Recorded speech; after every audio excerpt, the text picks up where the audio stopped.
Friends, this is the 1800 brief that I usually don't have before the end of the duty day.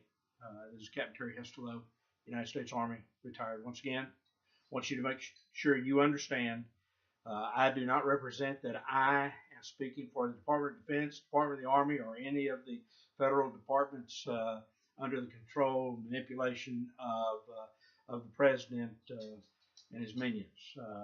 I'm part of the old Army. I am a retired soldier, so I'm speaking for me. I wanted to come back and clarify some things that I want you to understand, because there appears to continue to be some question about this idea of integrity. And of course, one of the accusations that has been made is that somehow or the other, by deciding to vote for Donald Trump, that I have lost all my integrity, and that I have become a liberal. And I've said, I really don't care about that. It's okay. But I do care that people be disabused of the illusion that somehow or the other they are maintaining some kind of moral high ground by refusing to support the only person that has identified true conservatives from which he will select the next nominee to the Supreme Court if he's elected. Now we know clearly that Hillary Clinton, Bernie Sanders, they are enemies of the Constitution. We know that it is their intent to fall in lockstep with Barack Obama in this declared war on moral decency in the United States of America. It is their position that if the Constitution cannot be changed by judicial fiat, then they'll just tear the whole thing down. We know that's what the Democrats will do. We know that their followers really don't have any idea what the Constitution is, and that it safeguards the rights of the people of the United States. And so they're willing to trash the whole thing. Now, yes, it offended me greatly that Donald Trump attacked Ted Cruz the way that he did.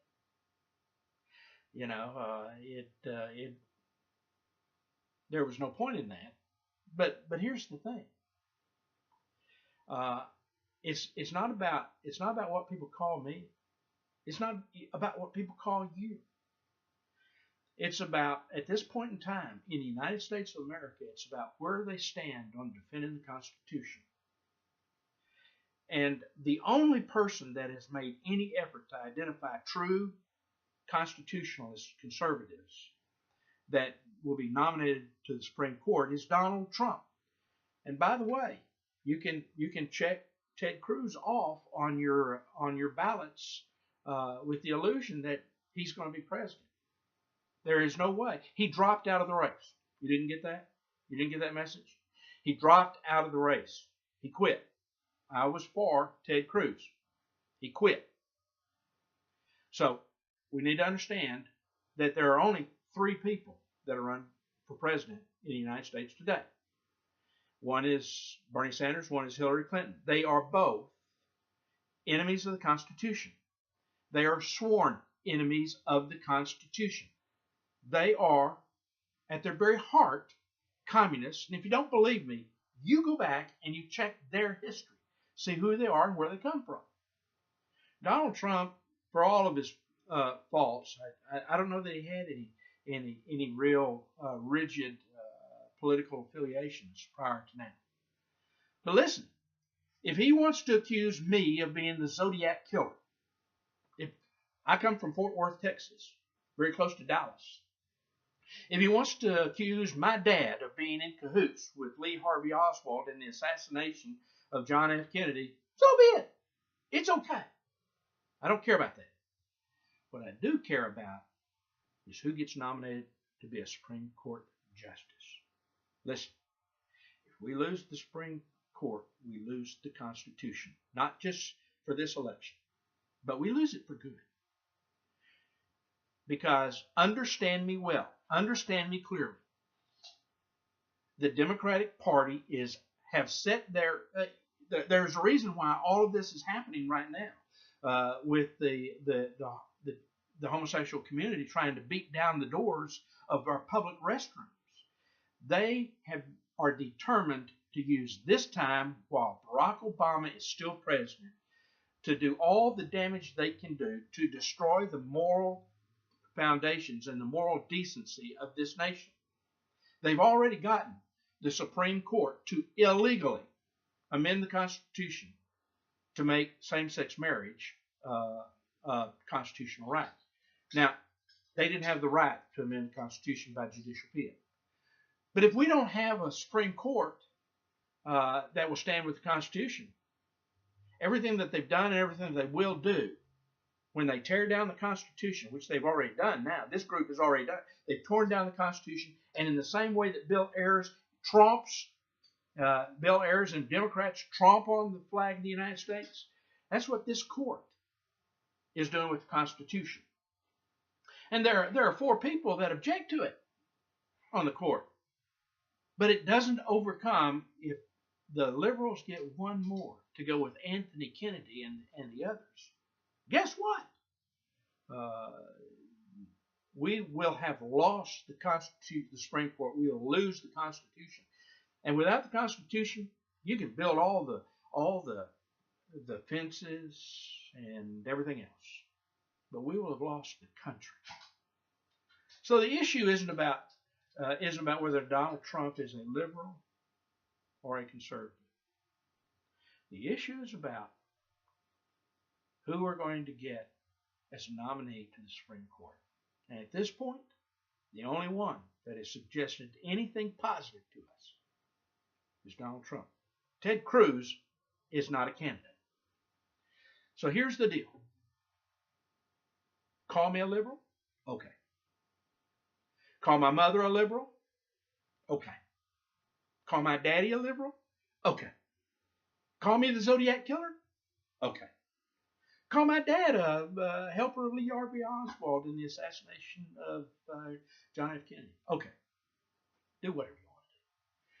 But don't pretend that by refusing to support the only person that has identified 11 constitutional conservatives from a list from which he'll select our next Supreme Court justice. Get off your box. Get off your high box, because you're in a morally inferior position. You're destroying the Constitution. Ted Cruz is not in this race. Beep, beep, beep, beep, beep, beep, beep, beep. Get the message. Ted Cruz quit the race. You can vote for him all you want to. He's not in it anymore. Quit. So we need to get a constitutional conservative nominated to the court, and then we need to take our whips after our senators and make sure that they confirm those good, solid constitutional conservatives. And if they don't, then we need to take them to the woodshed. And by the way, you know that 2 days ago, the United States Senate unanimously by voice vote approved the first person who practices homosexual behavior to be our Secretary of the Army. And that's the reason he was selected. It wasn't because he was qualified. It was because of what he does in bed with men. That's why Eric Fanning was nominated.